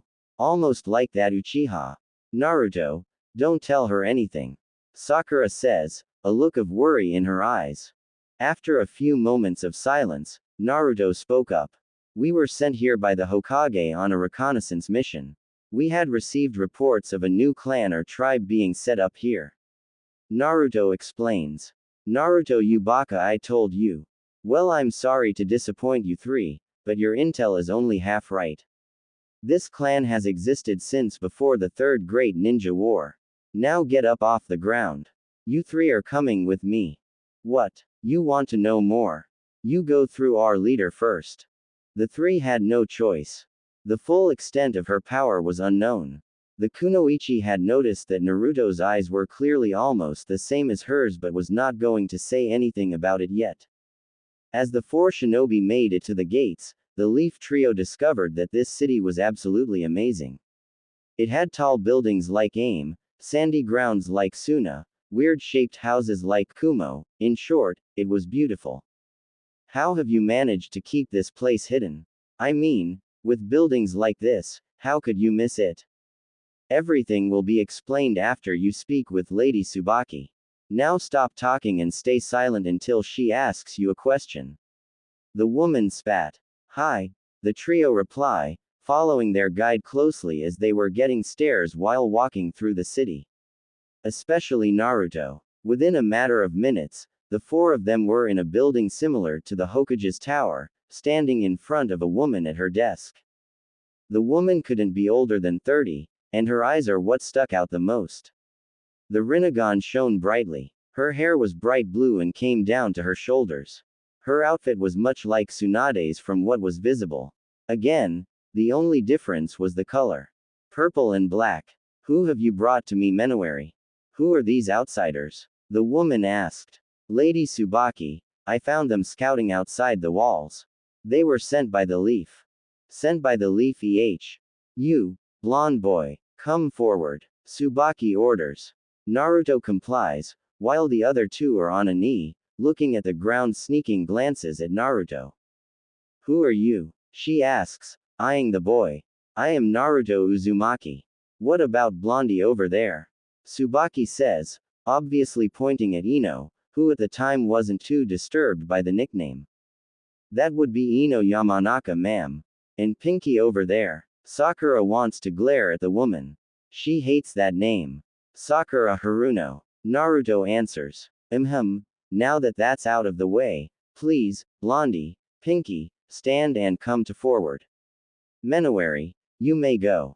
Hi, Lady Tsubaki, she says, leaving the room. Naruto, I have some questions for you, if you don't mind. Depending on what I can give you an answer.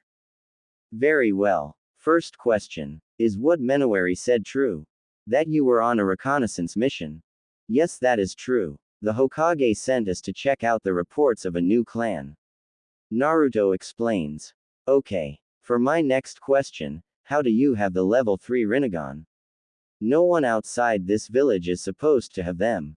So I've noticed. You have them, and I'm guessing your shinobi have them as well. Well, I'll make it short, and because I feel I can trust you, I'll tell you a couple of other things. Naruto says, earning a nod from the woman. I have the Rinnegan because the Rikudo Sennin paid me and the nine-tailed fox a visit. Everyone's jaw had dropped. What? When did this happen, Naru-kun? Ino questioned. Last night actually. I went into my seal to ask the Nine Tails why he gave me the Rinnegan. But the sage interrupted him. As for why, I will not say until I speak with the Hokage. This earns a nod from the older woman. Now if I may ask a few questions, ma'am. Naruto says. Go ahead. How do you all have the Rinnegan, and what did you mean by a stage 3 Rinnegan? Naruto asks. Tsubaki took a deep breath. This was going to be a long story. Sigh. Well, I guess this would be expected to someone to have a brand new Rinnegan. I trust that the Rikudo Sennin told you of its powers, Naruto. Hi. He did. Very well. Well, what I meant by a stage 3 is that our eyes go from 1 ring to 2 rings to 3, it is almost self-explanatory. As for how we all have the Rinnegan, well, no one really knows why, but the founder of this clan was Shiken Rinne as far as we know. Quote. That's kinda weird, TT Ibeo. How so? The woman asks. My sensei said that he had a student who possessed the Rinnegan. One like yours. Tsubaki says, staring at him, analyzing him. Hi. Naruto confirmed. The woman stood up from her desk. And called for one of her subordinates. Yamato Ito. Her voice booms, almost louder than Tsunade's. The door busts open as a tall male about 6 feet 3 rushes in, kunai drawn. Lady Tsubaki. Yes, I called you here. Now listen up. I need you to take these 3 on a tour around the clan. After you do that, bring them back. I have a message for the Hokage they can take back. Hi. Hi Tsubaki-sama. Yamato Ito turns to the trio in the room. Tsubaki leans back in her chair and begins to think. So he's a Jinchuriki too. I wonder how she will take this. However, once the leaf hears we have a Jinchuriki, they'll want it in their village. Which is good. I can't risk these so-called Akatsuki to get her. We've stayed hidden this long. It is time to reveal ourselves to the world. With the tour. So your name is Yamato Ito? Right. Ino asks. Hi. And you guys are? Ino. Sakura. Naruto. Everyone replies with their respective names. Ah, thanks for clearing that up. He says, giving the girls a wink.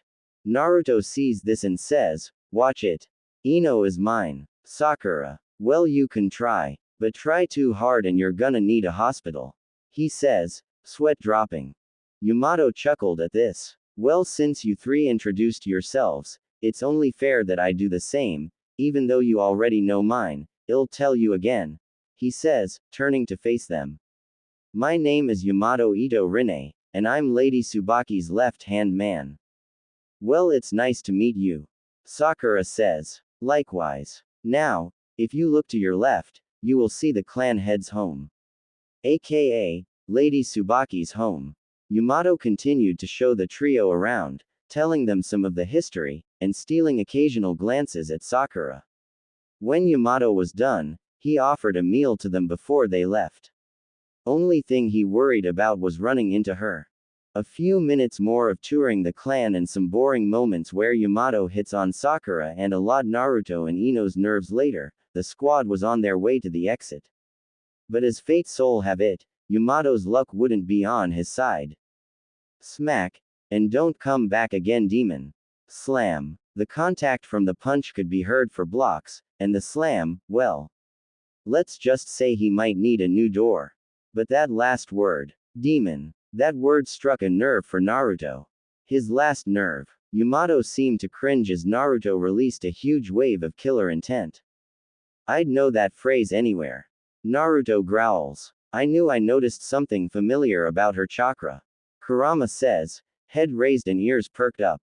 It's the Seiken. She's the Jinchuriki of the Rokubi. Kurama says, almost excitedly. Oh no. This is not good. Just like when he was little. Ino thought. Naruto-kun. Naruto turns to the girl laying on the ground and starts running to help her. No. Don't go near that girl. Yamato Ito calls out to him as he runs to catch up. But it was all pointless as Naruto had reached his destination. Hey, you alright? Naruto asks, offering the girl a hand. Go away. She says, I don't want your help. She says, getting up to go over to the wall and plop back down. Naruto, however, despite her words, had followed her. We may not want the help, but it is needed. I feel that we aren't so different. I've heard that word the man called you. I know I all too well and what it does to people like us. You don't mean. Yes, I'm a Jinchuriki. I've been called a demon for as long as I can remember. Naruto says as Ino, Sakura and Yamato Ito came up behind him. The girl took a moment to gather what she had just been told until the man above her held out a hand. If Lady Tsubaki hears about this, I'm a dead man. The man thought to himself. But it was too late. Tsubaki had already known about the encounter as it happened. She appeared in front of the group. Yamato's eyes went wide. Yamato Ito Rine. My office now. Tsubaki yells, causing the group to flinch, Yamato more so before he shunshined away. Uzumaki Naruto, Haruno Sakura, Yamanaka Ino, and Lily Rine. Leave the city now. What? The four yell out. Lady Tsubaki. Why are you telling me to go? There a minute of silence before Tsubaki motioned for the four to come closer. Trust and believe, I'm not mad, despite how I sent Yamato away. But as Mr. Uzumaki here knows, the Akatsuki are coming for the tailed beasts, and it's only a matter of time before they come here and discover us. She says in her most convincing tone. Naruto ran these thoughts through his head. Only, something didn't add up. Wait, so you mean that you actually planned this entire meeting out? You wanted us to take Lily-san in the first place? Naruto says, almost in a question tone. Yes, but I had to let another Jinchuriki find her before she made Chunin. Plus, knowing the Leaf, they would love to have another Jinchuriki. And as you can see, it worked out in the clan's favor. Tsubaki says. One question though, I already know the answer, but I want to hear it from you, Leader-san. Ino says. And what would that be? Tsubaki asked. What makes you think she'll leave willingly? Ino questions the older female. She's right. This may be a horrible place, but it is still my home. Lily says, giving a pout. Why would you call this place home? After everything you've been through. And you can't tell me that you are not treated as bad as I saw. Naruto says. I've seen enough to know that you have been treated just as badly as I. You can't tell any of us about not having any scars. Because most of us Jinchuriki do. Except for the Shukaku Jinchuriki, he's a tough bastard. He finishes with a chuckle. Lily opens her mouth but nothing comes out. Naruto was right, but then again. But a few moments later his tone drops as he turns to Tsubaki. Why didn't you take her in? You knew how she is treated. A law passed by the Second Rinne Clan Council says that we can't do anything about our Jinchuriki except to reseal it. Tsubaki states. But starting today, I'm nullifying that law and she is to leave with you. Also make sure to give that scroll to the Hokage. My ancestors will be happy to know their dreams are about to come true. Naruto nods and turns to Lily. I'll give you 90 minutes to pack up and say your goodbyes. No need. I don't have anyone left here. She says, looking down. Naruto puts his hand on her shoulder. Don't worry, you won't be alone anymore. He says as he gives the clan leader a gaze. Is there anything else? No, just make sure she's kept safe. Hi, she will be. Naruto says as he turns to the rest of his team. Well, let's get going then. Tsunade Ba-chan is expecting us back soon. Let's go then. Sakura says as she kicks off and heads back towards the Leaf Village. Sakura led the way while Ino and Naruto hung back with Lily. Naruto couldn't tell, but something was off about Sakura.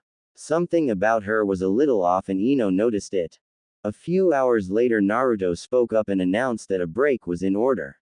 Well, more like stopping for the night, but you get the point. The group had set up camp and were now sitting around a fire. Sakura, occasionally stealing a few glances at Naruto, didn't go unnoticed by Ino. Around midnight, Sakura had woken Ino for her watch. Great, now I can figure out why she's been stealing looks at Naruto. Ino thought as she prepared to use her mind transfer jutsu. However, as she was getting ready to use it, her hand was grabbed. What the he? Why? The voice said. Have you not noticed how she's been looking at you this whole time? Ino asks. Yes, I'm fully aware of what Sakura has been doing, but that doesn't mean you should invade her privacy. I'll talk to her in the morning, okay? Naruto says, letting her hand go after a soft kiss. Okay, but let me know what's going on when you are done. Ino says. I will. Good night. I love you, she says, squeezing his hand as he lays down. I love you too, Ino-chan. The next morning, Naruto had watched as the sun came up. Today was the day they would arrive back at the village. Today was also the day that he had to speak to Sakura. Well, Ino, had to know why she'd been acting different. The more Naruto thought about it, the more he started to realize that she was acting a bit more like Hinata. His thoughts were interrupted when Sakura came up next to him. They stood there for a moment and Sakura broke the silence. Why did you want to talk to me? She asks. Why have you been stealing looks at me? Naruto asks ever so casually. What are you talking about? Sakura asks, trying to play it off. Don't play dumb, you know exactly what I'm talking about. Do you have something to tell me? Sakura looks down. Well, I guess it's now or not at all, but ease with Ino. Oh Kami, how do I tell him? Sakura gave a sigh before she responds, I like you. Well, I knew that. No, Naruto-kun, I mean more than just a friendly like, I mean, Sakura gets cut off. You love me, don't you? This whole time, Naruto inquires. Yes, that day that you came back my mother helped me realize that I was blindly chasing Sasuke, and completely leaving you out of the equation. She helped me realize that you had done everything I ever asked, even saved me a few times, while Sasuke didn't give a single damn. Sakura says. Meanwhile in the hidden leaf. Lady Tsunade, the elders would like to speak with you.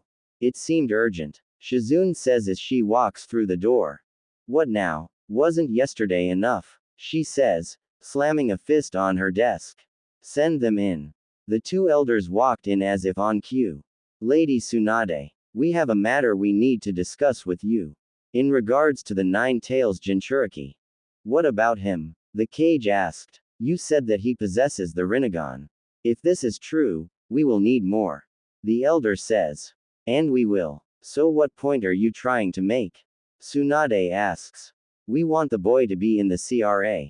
With some restrictions, of course. Kaharu spoke. Why would I agree to enforce that act on him? And what restrictions? Normally we would choose who he marries, but we are feeling rather generous. Danzo says, stepping into the room. So let me guess, he can pick who he marries. She guesses. Precisely. How many wives? Tsunade says calmly, trying not to lose her temper. At least 3. Danzo says. Also, I would like to add that all 3 will be placed under Anbu security. For obvious reasons. I see. When Naruto comes back, I'll summon the council. 1. So you can hear his side of the story, which was already planned for.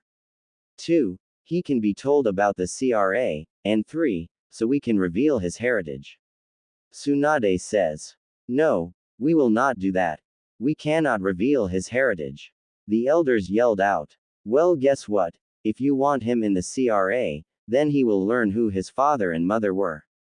Tsunade says, filling the room with a ton of killing intent. The elders looked amongst themselves before nodding back at Tsunade. If that is all, then you are dismissed. Except for you, Danzo, she says, almost hissing. The other 2 elders walked out while Danzo stood at the desk. Tsunade wanted to know what Danzo was planning, and she was going to find out. Returning home. Why did you want to speak with me, Tsunade? You know I'm still quite busy. Tsunade's eyes narrowed at the man. Do not lie to me. I know you have something planned and you can't say you don't. Whatever it is, I'll find out. I doubt that, Hokage-sama, he says, fading away from view via Shunshin. Whatever it is, I will find out. And if it goes against the will, I'll kill them myself, the Hokage rants to herself. Back with Naruto and Sakura. I just thought you should know. I know that I may have no chance, but at least I got to tell you. Sakura says, standing up and walking away. Naruto had stayed there for another few minutes before Ino came back over. She didn't have time to sit down before he said, she confessed. Ino's eyes widened as she stared into his while she tried to sit down. So that's why, he nods at her. Her mother gave her quite the wake-up call. While we were up on the monument the night I came back, her mother knocked some sense into her. Yeah, that. But she realizes that now, she has no chance. There was silence for a minute before Ino stands up and says, we need to get going. I got a message from Lady Tsunade telling us to hurry up. There is something important needing to be dealt with back home. Naruto raised his brow, but didn't question it. So he stood up and headed back to camp with Ino to start packing things up. Sakura, Lily, start pa. Ino's voice died in her throat as she walked into the camp to find the 2 were laying on the ground, a lone figure standing above them. Uchiha Itachi. Naruto cuts in. You son of a bitch. He screams. They aren't dead. Just genjutsu. I wish to speak to you, Naruto. He says, taking a step forward. His Mangekyo Sharingan spinning. Tsukuyomi. Instantly, the 3 were transported into the dark red world, tied to cross-like posts. I don't wish to harm you, Naruto, nor do I wish to harm your girlfriend, so stop struggling to get out. I want to thank you. Itachi says. Thank me? For what? He asks, slightly confused. Ino had the same look. For saving my brother. He was headed down a very dark path. Now I'm going to tell you a story. You know what happened all those years ago, involving my clan. Now, sit, he says, releasing the duo and sitting down in front of them. Tell me what you both know. Then I'll fill in the blanks. Itachi says. Well, we don't really know much other than the fact you killed all of them except for Sasuke. Ever since then, it's been an S-class secret, Ino says. That is correct. But allow me to tell you the whole story. Itachi says, lighting a black flame in his hand. Flashback no jutsu. Asterisk in the Konoha Council chambers. Danzo, Lord Third and the 2 advisors sat in the dimly lit cage office, discussing some rather disturbing matters. The Uchiha clan had been plotting a coup d'état of the third Hokage's regime, and so far all negotiations were failing. To Danzo, there was only one option from the beginning: kill off the Uchiha. However, the other three had an alternative. The alternative being to use Shisui Uchiha's Mangekyo Sharingan to manipulate the clan into not going through with the coup via Koto Amatsukami. However, that plan had failed when Shisui died. While their discussion was happening, there was a knock and the four had silenced. Enter. Hiruzen said. The door slides open to reveal an Anbu shinobi. You wished to see me, Lord Third? He asked, kneeling down in front of the table. Remove your mask, Itachi. He did as instructed and proceeded to remove his mask, then looking into the eyes of the four superiors in the room. Your report? Hiruzen asks. Hi. All negotiations with the Uchiha are done. Right now they are arming themselves and getting ready to have the coup within the week. Is that all? The Hokage asked. Hi. Hiruzen, if I may, our time for peaceful negotiations is now used up. We must get rid of the problem. Danzo says, almost yelling. There is no need to yell, Shimura, but I agree. If there was to be a coup, civil war would erupt, then we would not only have a civil war, but the fourth great ninja war. Konoha would be destroyed, the Hokage says. Then there is only one way to do this. We must kill the Uchiha, all of them. Danzo says, almost demandingly. The third Hokage pondered the thought. He didn't like it, but there was no other way around this problem. It was the only solution. Itachi. Hi, I understand that we are asking a lot from you, but Hiruzen was cut off. I know, and I will do it, for the leaf. Everything I've done is for the best. Itachi says, eyes morphing into the Mangekyo Sharingan. However, I have a favor to ask. Yes. What is it? Homura asks. I must ask to spare my brother, Sasuke. Itachi says. The elders look amongst each other and no one held any objections. They would need at least one loyal Uchiha. After getting a nod from the four, Itachi stands up and prepares to leave. However, before he walks out, he tells the elders, cut all Anbu patrols from that sector for tonight. This nonsense ends tonight. He earns a nod before closing the door behind him. Insert the massacre here. Flashback no jutsu. Release. Wait, so you mean that you didn't have a choice but to kill your entire clan? Ino shrieked. That is correct. Now, unfortunately I cannot answer any more questions. I must be leaving, but first. Tsukuyomi, Kai, Itachi says, releasing the genjutsu. Heed my warning, Uzumaki. The Akatsuki will not stop. They are weak right now, but they can still capture you, Itachi warns as he leaves in a flock of crows. Not 5 minutes had passed from that moment when Sakura and Lily had woken up from the genjutsu. Sakura seemed more affected by it than anyone. As she woke up, she yelled out, Naruto, almost making Ino go deaf before calming down. Meanwhile, Naruto was busy waking Lily up. She was a little more calm waking up compared to Sakura. Who was that guy? I've never seen him before. Lily asks. His name is Itachi Uchiha. He was responsible for the massacre of the Uchiha clan. Sakura says. There was a silence before Naruto spoke up. He used to have a little brother. Sasuke chased after Itachi for so long trying to get revenge, and the bastard never got it. The group packed up their things in silence and headed back to the village. It didn't take long for them to get back, mainly because Naruto had been double timing it since they spoke with Itachi. As soon as the door to the Hokage's office opened, the group was met by the surrounding of Anbu at the sight of the new visitor. Calmly, Naruto called them off, telling them that the girl was no threat, with Tsunade giving them the nod to back off. However, if some things were not explained, massacre, Naruto would be the biggest threat. Tsunade was the first to open her mouth after the Anbu incident moments ago. I think this should be an interesting report. It is, but for now the Anbu should leave. There are a few things I need to say. Naruto says. Very well. Anbu, leave. Now, Naruto, your report. Hi. We traveled to the southern coast of the Land of Fire and we can confirm that there is a new-ish clan. Unfortunately we were caught. No one was hurt, and we were brought into their village which may I say, is beautiful and diverse as ever.